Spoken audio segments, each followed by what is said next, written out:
A'udzu billahi minasyaitonir rajim. Bismillahirrahmanirrahim.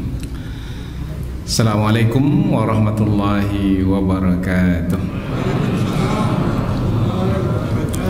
Alhamdulillahi rabbil alamin wa bihi nasta'in wa ala umuri dunya waddin nasta'inuhu wa nastaghfiruh wa na'udzu billahi min shururi anfusina wa min sayyiati a'malina faman yahdihillahu fala mudilla lahu wa man yudlil fala hadiya lahu. Ashhadu an la ilaha illallah wahdahu la syarika lah wa ashhadu anna Muhammadan abduhu wa rasuluhu la nabiyya ba'dah. Amma ba'd.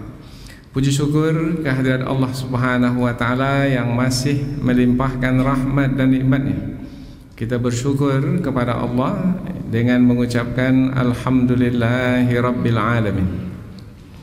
Kemudian tidak lupa pula bersalawat dan bersalam kepada Rasulullah, bersalawat dengan mengucapkan Allahumma salli ala sayyidina Muhammad wa ala ali sayyidina Muhammad, dan bersalam kepada Rasulullah dengan ucapan assalamu alayka ya Rasulullah.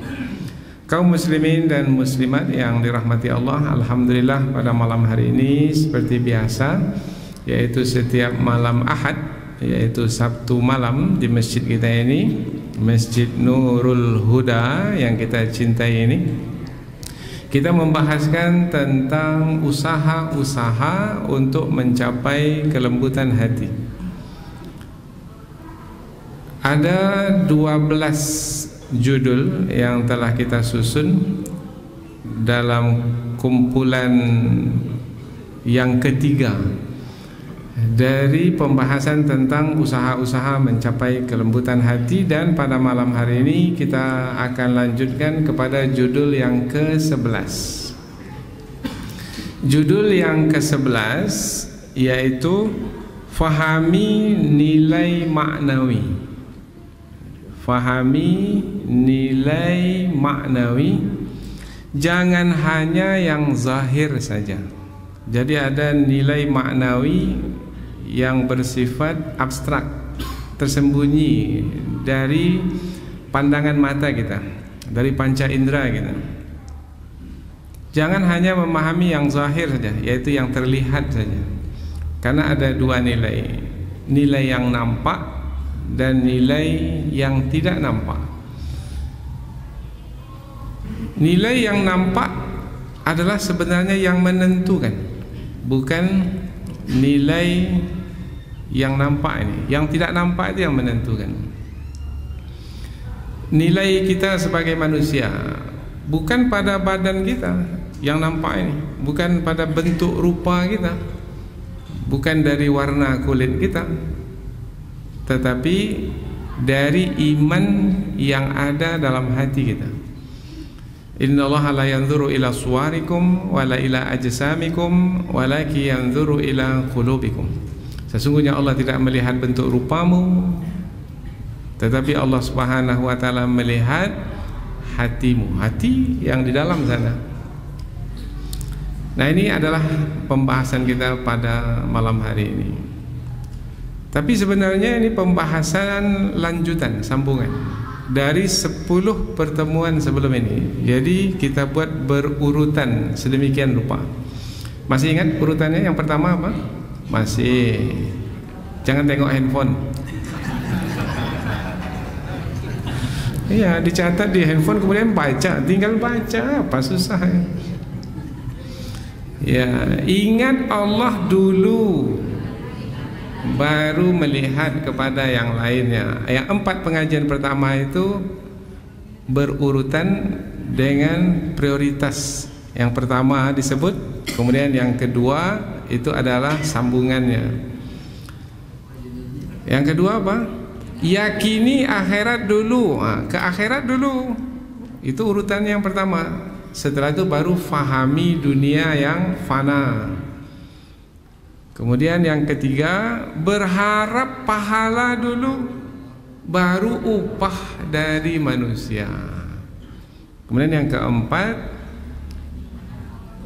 ingat nikmat Allah dulu, baru ujian yang menimpa. Itu 4. Ada dulu, baru. Dulu, baru. Kemudian 4 yang kedua pula. 4 yang kedua, ini kaitan dengan diri kita. Yang ada dalam diri kita ini ada hawa nafsu, ada iman. Yang pertama adalah ikuti kehendak atau keinginan iman, waspada terhadap hawa nafsu. Yang kedua, tambahkan kekuatan iman, abaikan kehendak nafsu. Kemudian dalam hati itu ada akal, gunakan akal supaya tahu hikmah.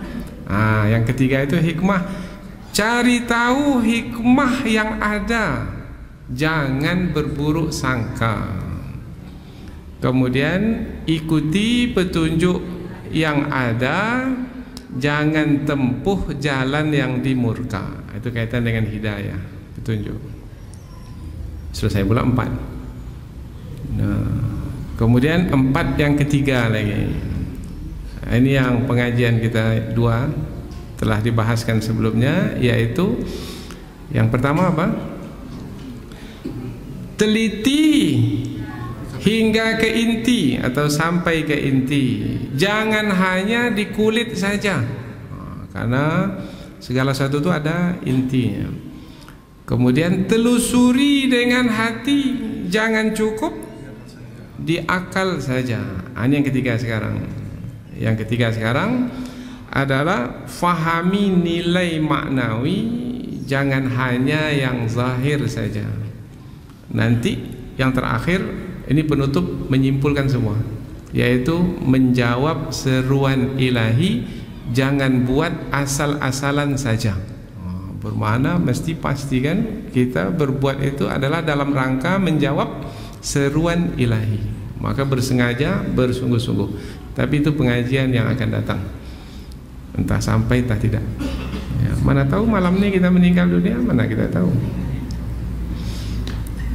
Jadi malam ini yang kita akan pelajari adalah fahami nilai maknawi, makna. Lihat kepada makna, jangan hanya yang zahir, yang nampak saja. Nanti kita tertipu, terpedaya. Surah Al-Baqarah ayat 216. Allah Subhanahu wa taala berfirman tentang perang agama, yaitu apabila kita kaum muslimin diperangi oleh musuh. Mereka memerangi kita. Kita ini punya tanah air, punya negeri, seperti kita lah, Indonesia. Datang musuh dari Portugis, dari Spanyol, dari Belanda, dari Jepang, menjajah negeri kita ini. Bangkit anak negeri ini.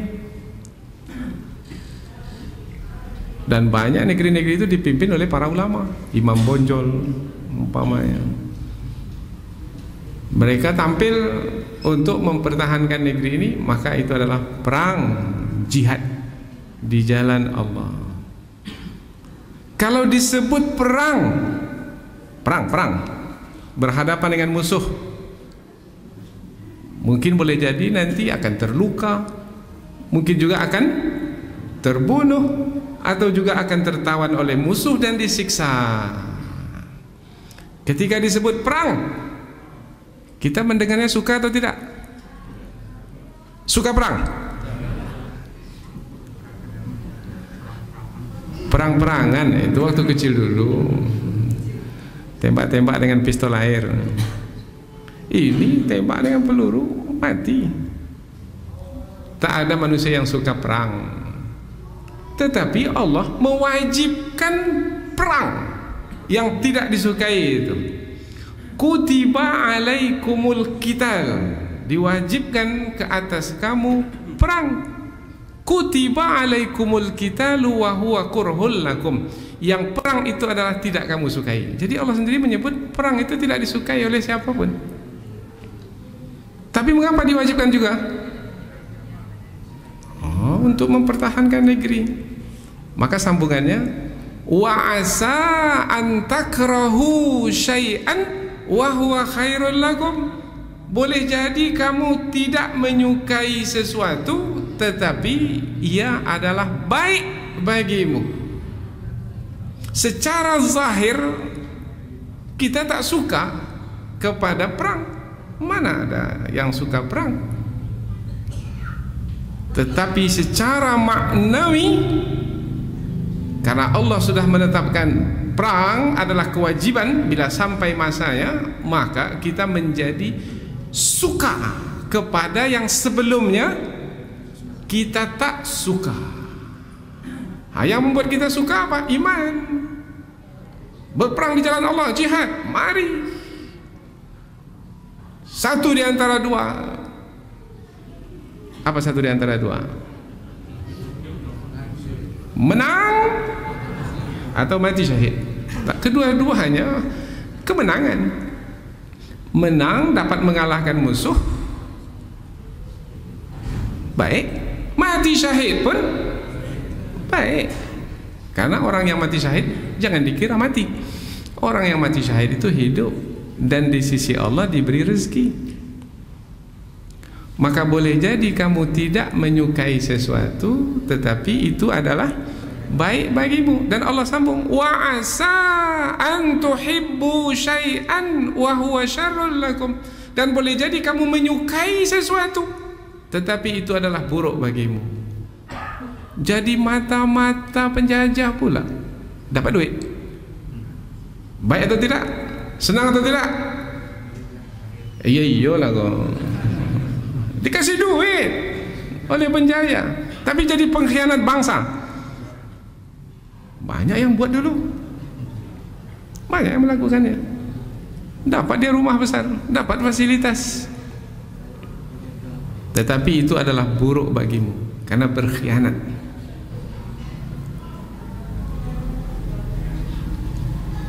Ujung ayat, wallahu ya'lamu wa antum la ta'lamun. Allah mengetahui, kamu tidak mengetahui. Ini kaitan dengan apa ini? Ya, dengan maknawi. Boleh jadi hanya melihat kepada yang zahir saja, bisa tertipu kita. Karena ketika kita melihat kepada yang zahir, apa yang kita gunakan untuk melihat? Mata. Tapi ketika kita melihat kepada maknawi, apa yang kita gunakan untuk melihat? Mata juga, mata hati. Mata hati jauh lebih tajam dari mata kepala. Mata kepala bisa tertipu karena ditunggangi oleh hawa nafsu. Tapi kalau mata hati melihat dengan iman, itu bisa mengetahui hakikat kebenaran. Jangan lihat yang zahir saja, tapi fahami yang maknawi. Kalau kita bagi-bagi harta, ini kaitan dengan harta lagi sekarang. Tadi perang, bagi-bagi harta dalam keluarga. Kita dapat 2, saudara kita dapat 1. Padahal harta itu harta warisan dari ayah ibu kita, ayah ibu yang sama. Kita dapat 2, kemudian saudara kita dapat 1. Adil atau tidak? Karena disebut 2 untuk saya, cepat adilnya itu. Tapi kalau kita dapat 1, saudara kita dapat 2, 1/2, adil atau tidak? Kan udah lambat jawabnya.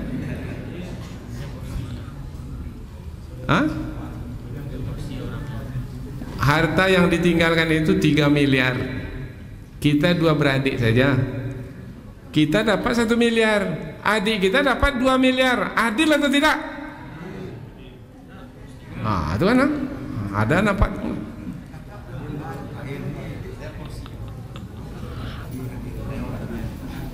Surah An-Nisa ayat 11. Yusikumullahu fi auladikum.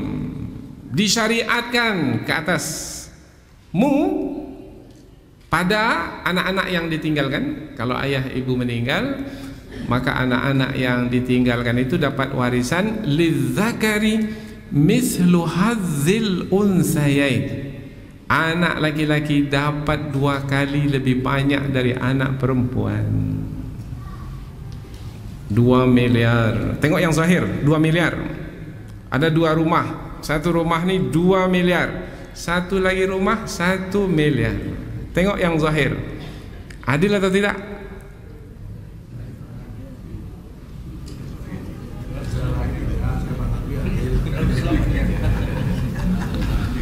Fahami nilai maknawi. Ini yang menetapkan syariat faraid ini, pembahagian harta warisan ini siapa ini?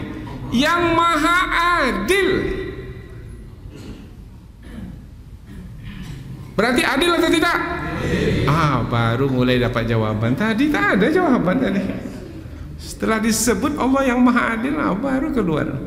Nampaknya dipancing dulu baru nampak. Atau malu-malu? Tak boleh malu-malu dalam menuntut ilmu. Tinggal lagi pertanyaannya, mengapa ya yang laki-laki dapat 2 kali lebih banyak dari yang perempuan? Fahami nilai maknawi. Jangan hanya yang zahir saja. Kalau yang zahir, kata orang komunis atau orang sosialis sana, yang adil itulah sama rata, sama banyak. Dalam Islam tidak, bukan begitu. Karena dalam Islam harta itu adalah sarana untuk menjalankan tanggung jawab. Yang penting itu adalah menjalankan tanggung jawab, yaitu bekerja, berusaha. Karena usaha itulah yang akan memakmurkan muka bumi ini. Kalau harta di tangan laki-laki banyak, maka banyak usaha yang bisa dibuat, maka akan makmurlah muka bumi ini. Tapi kalau harta banyak di tangan wanita, wanita tak banyak berusaha. Ini secara umum ini. Maka nanti harta akan menumpuk terbiar. Tak ada yang mengelola. Sehingga banyak kebun-kebun di kampung tuh tak ada yang mengelola. Karena jatuh ke tangan wanita, ke tangan anak perempuan. Yang anak perempuan itu pula punya kemampuan terbatas. Sudah dibawa pula oleh suaminya. Dan punya pula anak banyak. Ngurus anak saja tak cukup waktu, apatah lagi mengurus harta. Supaya tidak terlantar harta itu pada manusia, maka Allah letakkan porsinya di laki-laki 2 kali lebih banyak di perempuan. Adil atau tidak? Bantahlah yang di atas sana tuh. Itu diantara penjelasan para ulama. Jadi lihat kepada maknawinya. Makna dari harta itu untuk apa sebenarnya? Untuk pemilikan? Bukan. Untuk diusahakan supaya bumi ini menjadi makmur. Lihat, kalau perang tadi apa nilai maknawinya? Mengapa diwajibkan perang? Kalau perang tidak diwajibkan, kita ini tak ada harga, tak ada marwah. Karena musuh mudah sekali untuk menguasai, menjajah kita. Kuasai aja negeri itu bacul semua itu. Tahu bacul? Ini kata Melayu ini. Apa? Pengecut. Tak ada yang berani itu. Tapi jangan negeri itu berani mati itu. Tak akan mungkin dia mau membiarkan negerinya dijajah begitu saja. Biar mati berkalang tanah daripada bumi kita dijajah. Itu semboyan. Betul itu? Ya iyalah ini. Itu zaman dulu itu. Entah diwarisi sampai sekarang atau enggak. Idealisme, prinsip tak mau digadaikan. Itu nilai maknawi. Biarlah mati. Tak suka mati itu. Tak suka dipenjara. Tak suka dilukai, disiksa. Tapi ada kebaikan di dalamnya untuk mempertahankan marwah, harga diri, martabat. Jadi lihat kepada nilai maknawi sehingga perang diwajibkan, sehingga harta warisan dibagi sedemikian rupa. Tak dibiarkan manusia untuk bagi-bagi harta semau mereka berapa bahagian masing-masing. Tak, yang ini setengah, yang ini 1/6, yang ini 1/8. Ada itu ditetapkan. Kalau 2 istri berapa dapat? Meninggal suami umpamanya, meninggalkan 2 istri, kemudian ada anak. Istri pertama dapat berapa? 1/8. Istri kedua dapat berapa? 1/8 juga. Istri kedua baru sebulan yang lalu baru dikawini. Sementara dulu suami yang meninggal itu bersusah payah dengan istri pertama, membangun dari nol, bukan dari nol, dari minus, dari berhutang ke orang. Kemudian terakhir suami kawin lagi, 2 istri meninggal, kemudian harta warisan dibagi. Istri kedua dapat berapa? Kan 8 jawaban. Istri kedua dapat berapa? Lihat. Allah tak biarkan kepada manusia untuk membagi, karena kalau dibiarkan kepada manusia untuk membagi, mana boleh. Kata dia, tak boleh, tak bisa. Saya ini 80 tahun dengan suami, dia baru seminggu yang lalu. Maka Allah Subhanahu wa ta'ala dengan nilai maknawi yang Allah maha mengetahuinya, maka dibuatkanlah syariat, sehingga manusia tak ada pilihan. Lihat, fahami nilai makna.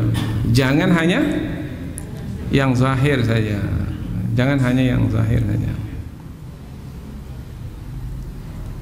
Kalau kita mau sholat, kita bersuci. Bersuci. Dengan apa kita bersuci? Dengan cara berwudu.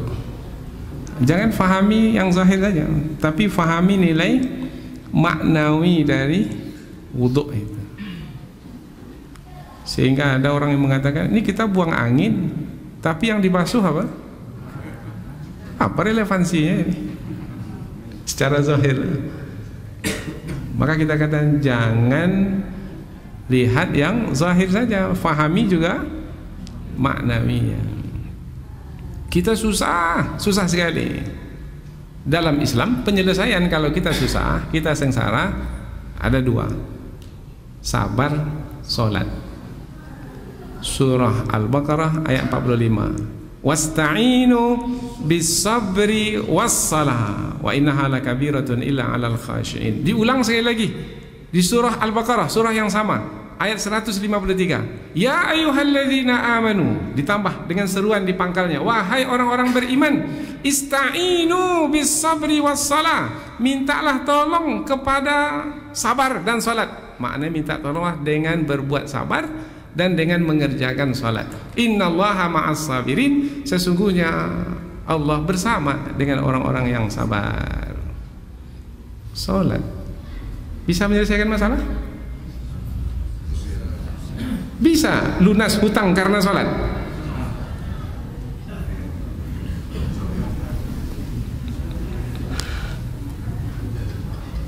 Hutang saya banyak sekarang, Ustaz, banyak sekali ini. Kumpulkan gaji, dijual semua harta yang ada ini, tak bisa lunas hutang yang ada itu.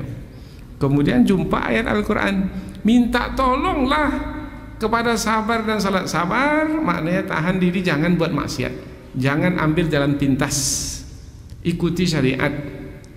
Kemudian salat, kerjakan salat, dirikan salat, maka nanti akan selesai masalah. Betul?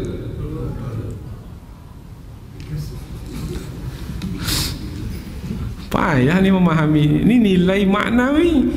Maka siapa orang yang bisa memahami nilai maknawi? Orang yang berhati lembut. Ini pelajaran kita ini jangan lupa, ini pelajaran kita. Usaha untuk mencapai kelembutan hati adalah dapat memahami nilai maknawi terlebih dahulu sebelum yang zahir. Betul ya? Kalau kita sholat bisa menyelesaikan masalah.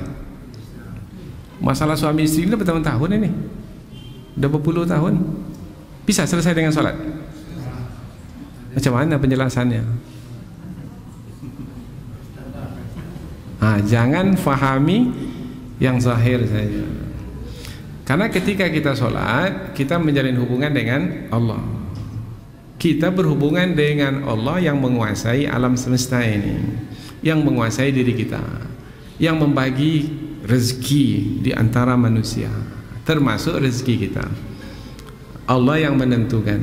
Kita memang berusaha cari rezeki, tapi bukan usaha kita yang menentukan kita dapat rezeki. Yang menentukan kita dapat rezeki adalah Allah dengan kehendaknya. Ada orang yang berusaha gigih dapat sedikit rezeki, ada juga yang banyak. Tapi ada orang yang tak berusaha dapat juga rezeki. Berarti bukan kaitan dengan usaha, itu kaitan dengan kehendak Allah Subhanahu wa taala. Apabila Allah berkehendak untuk memberi rezeki kepada kita, Allah bisa saja memberi rezeki dengan banyak-banyak dalam waktu yang singkat. Jumlahnya banyak dalam waktu yang singkat dari arah yang tidak kita ketahui sebelumnya. Wa yarzuqhu min haitsu la yahtasib. Kita hafal ayatnya. Allah akan memberi rezeki kepada siapa yang Dia kehendaki. Siapa yang Dia kehendaki? Yang bertakwa kepadanya. Wa may yattaqillaha yaj'al lahu makhraja. Siapa yang bertakwa kepada Allah? Dengan apa ketakwaan itu kita buktikan? Dengan salat. Kita jalin hubungan dengan Allah. Kita berserah diri kepada Allah. Ya Allah, hamba ini kecil, Engkau besar. Allahu Akbar. Allah Maha Besar. Engkau besar ya Allah. Hutang hamba ini, sambung. Hutang hamba ini kecil, Engkau Maha Besar. Apa susahnya bagimu ya Allah untuk menyelesaikan hutang hamba ini? Satu negeri ini berhutang, satu bangsa, satu negara ini berhutang. Apabila Allah menghendaki hutang negara ini lunas, udah banyak hutang sekarang nih. Kalau Allah menghendaki hutang negara ini lunas, tapi dengan syarat. Bertakwa itu udah janji Allah. Allah akan mengingkari janjinya? Enggak. Itu nilai maknawi. Karena kita menjalin hubungan dengan Allah. Allahu Akbar. Selain Engkau ya Allah kecil. Hutang hamba kecil. Persoalan hamba kecil. Semua kecil. Itu akan khusyuk. Wa innaha lakabiratun illa 'alal khashiin. Dan sungguh solat itu berat kecuali bagi orang yang khusyuk. Persoalan Nabi Zakaria, sudah tua, istri mandul, ingin dapat anak. Itu persoalan Nabi Zakaria. Kapan Nabi Zakaria diberitahu akan mendapat anak itu oleh malaikat Jibril? Ketika Nabi Zakaria dalam keadaan salat. Fanadathul malaikatu, malaikat menyerunya, wa huwa, dia Nabi Zakaria qaim berdiri, yusalli dalam keadaan salat, fil mihrab, di mihrab. Innallaha yubashshiruka bi Yahya musaddiqan bi kalimatin minallahi wa sayyidan wa hasura wa nabiyyan minas salihin. Selesai persoalan dengan salat?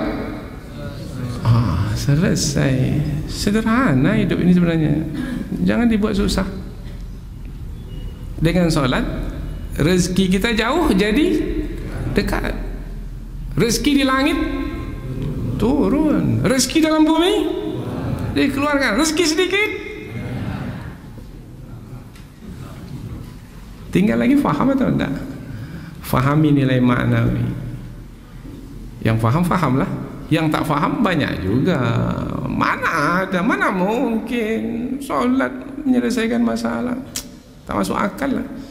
Dia yang masuk akal aja yang dia faham. Sebenarnya banyak persoalan hidup ni yang tak bisa difahami oleh akal, hanya bisa difahami oleh hati, oleh iman. Maka fahami nilai maknawi dengan iman yang ada di hati. Itu pertanda hati itu lembut. Fahami. Biasanya kalau kita sakit makan obat, Kalau obat sakit kepala biasanya makan apa? Kepala, sakit kepala.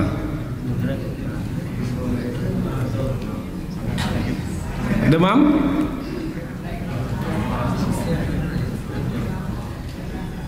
Paracetamol. Pergi ke apotek, beli obat. Pergi ke dokter, minta resep, nanti beli obat. Dengan obat itu maka kita akan sehat, sembuh.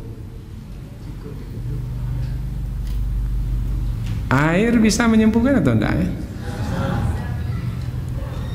Berarti tak perlulah pergi ke apotek lagi. Minum air saja. Ada hadis riwayat Imam Ibnu Majah, air Zam-Zam. Ma'u Zam-Zam lima syuribalah. Rasulullah bersabda, air Zam-Zam 5 syuribalah. Untuk apa diminum? Untuk apa diminum maknanya niat minum air Zam-Zam itu untuk apa?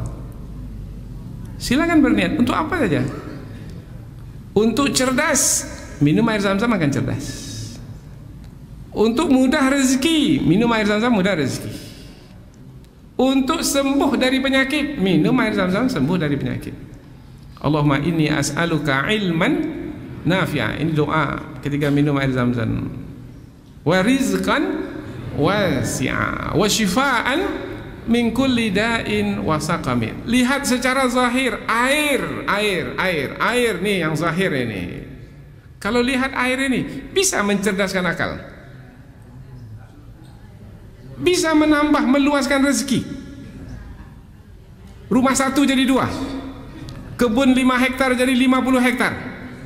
Air Zam-Zam yang diminum itu bisa meluaskan kebun apa? Kebun sawit. Kebun sawit kita. Fahami nilai maknawi dulu. Karena air itu bukan sembarang air. Air biasa untuk melepaskan dahaga. Tapi air Zam-Zam itu nilainya ada nilai ketakwaan di situ. Itu buah dari nilai ketakwaan siapa dulu? Ismail masih kecil waktu itu. Ibunya, nilai ketakwaan ibunya Siti Hajar. Baru melahirkan anak, masih kecil anak itu. Sudah ditinggalkan oleh Nabi Ibrahim di padang pasir yang kering gersang. Tak ada orang, tak ada tanaman, tak ada air. Kata Nabi Ibrahim, tinggal kamu di sini dengan anak. Aku mau kembali lagi ke Palestina. Kalau ibu lah apa kata bapak? Bu, istriku tinggal di sini ya.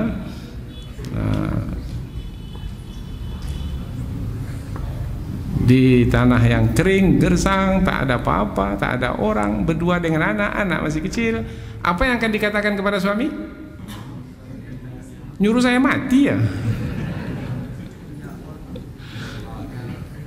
Tapi jawaban Siti Hajar apa? Siapa yang memerintahkanmu wahai suamiku untuk meninggalkan aku di sini? Allah. Nilai maknawi. Kalau Allah yang memerintahkanmu untuk meninggalkan kami di sini, pasti Allah tidak akan menyia-nyiakan kami. Itu nilai maknawi. Ditinggalkan oleh Nabi Ibrahim, mulailah timbul persoalan. Makanan habis, minuman habis. Pergi naik ke atas bukit Sofa, lihat ada tidak kafilah yang lalu. Kalau ada, mau dikejar, minta air, tak ada nampak kafilah lalu. Lari lagi ke Marwah. Berapa kali Sofa Marwah? 7 kali.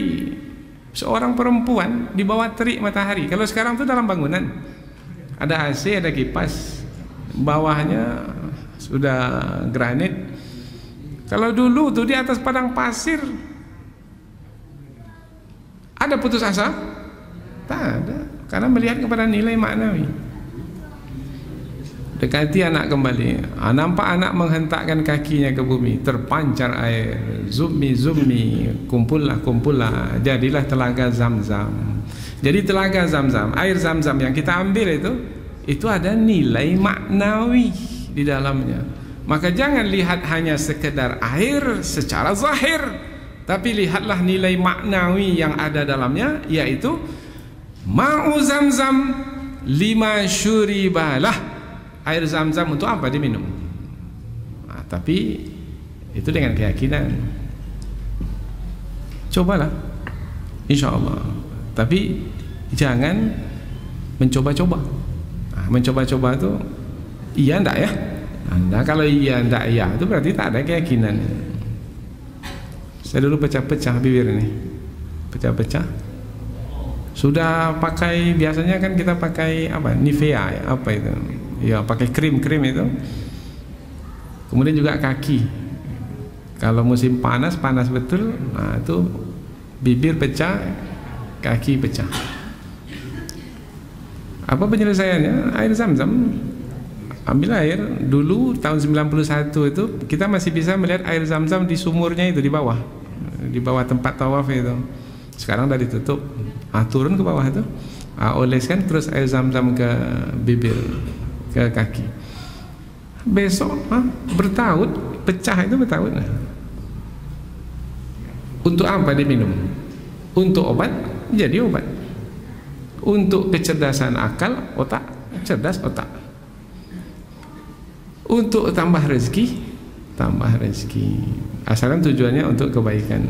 Ma'u zamzam lima syuribalah. Jangan lihat air secara zahir saja. Ini kalau disampaikan ini banyak sekali dalam perkara agama ini. Sangat banyak sekali. Ada lagi umpamanya disebutkan dalam Al-Quran obat untuk penyakit, tapi banyak orang yang tak percaya. Dia baru percaya paracetamol, panadol, paramek, dan para yang lainnya. Baru tahu, baru percaya deh. Paranormal, itu parah juga.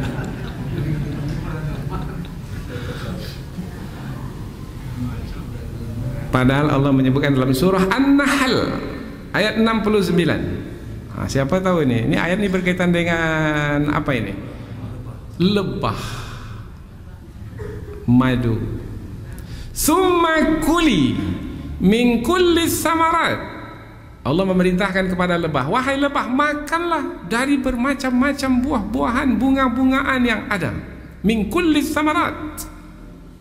Maka lebah itu pun pergilah mencari apa? Sari bunga ya, sari pati bunga ya. Kemana-mana dia pergi. Fasluki subula rabbiki dzulula. Fasluki, tempuhlah.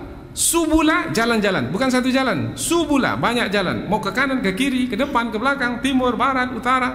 Tempuh. Subula rabbiki, jalan Tuhanmu. Dzulula, yang telah ditundukkan untukmu. Jadi kemanapun lebah itu pergi, jauh sekalipun tak akan pernah sesat kembali ke sarangnya. Kita selalu sesat. Baru 2-3 hari di Mekah itu, mana hotel saya ini? Sesat. Padahal di situ-situ juga. Mutar-mutar, ini dia hotel saya. Lebah itu dikatakan sampai 5.000 mil pergi mencari saripati. 5.000 mil balik lagi. Apa sebab bisa? Sebab Allah yang memerintahkan dan Allah memudahkan. Fasluki subula rabbiki dzulula. Kemudian yakhruju min butuniha syarabun mukhtalifun alwanuh. Keluar dari perut lebah itu syarabun, minuman, mukhtalifun, yang berbeda-beda, alwanuhu, warnanya. Yang makan banyak bunga sawit, lain pula nanti madunya itu bentuk warnanya. Yang banyak makan bunga-bungaan, ada bunga matahari, bunga apa, maka lain pula nanti jenis warna dari madu itu. Sambungannya, fihi, di dalamnya syifaa'un linnas, sebagai penyembuh bagi manusia. Yang dalam botol tuh, madu yang dalam botol tuh menyembuhkan penyakit? Penyakit jantung? Penyakit kepala?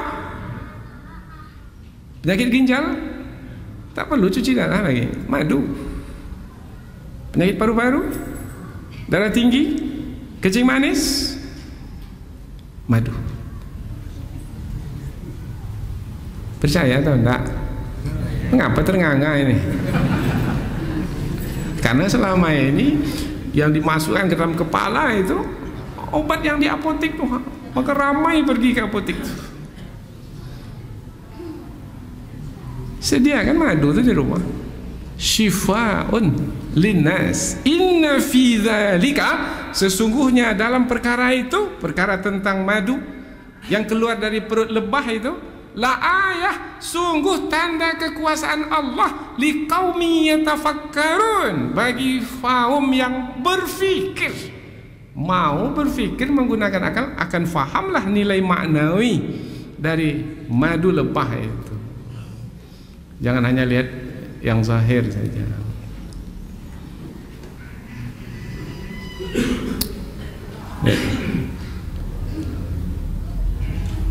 Ini kalau ditambah-tambah terus ini, tinggal lagi sekarang ini tanya hati kita ini.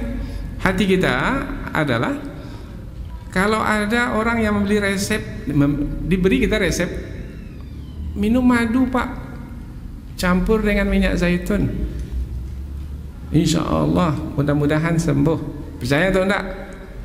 Nah, terserahlah. Hati keras tak percaya dia. Hati lembut, bagaimana mau menolak ayat Al-Quran itu? Itu ayat Al-Quran. Fihi syifa, di dalam madu itu ada obat penyembuh, linnas, bagi manusia. Inna fi dzalika la ayatan liqaumin yatafakkarun. Ini kalau dipanjangkan panjang banyak cerita ini. Apa sebab? Karena banyak dalam agama itu perbuatan, kemudian juga barang benda, makanan, minuman yang punya nilai maknawi, sehingga nanti kita akan merasakan faedah dan manfaatnya. Sehingga jangan lihat yang zahir saja, termasuk pakaian menutup aurat. Jangan lihat yang zahirnya saja, tapi lihat nilai maknawi dari berpakaian. Tapi waktu sudah tak mengizinkan. InsyaAllah dari beberapa contoh yang disampaikan, kita sudah bisa memahami bahwasanya apabila ayat Al-Quran menyebut, hadis Nabi juga menjelaskan, maka fahami nilai maknawi, jangan hanya yang zahir saja. Ketika kita memiliki hati yang lembut, maka insya Allah kita akan memahami nilai maknawi itu, nilai yang Allah sediakan di dalamnya, sehingga kita tidak tertipu, tidak terpedaya kepada yang nampak, tapi melihat kepada hakikat yang terkandung. Mudah-mudahan insya Allah pengajian ini ada manfaatnya insya Allah. Subhanakallahumma wa bihamdika, asyhadu an la ilaha illa anta wa astaghfiruka wa atubu ilaik. Wassalamualaikum warahmatullahi wabarakatuh.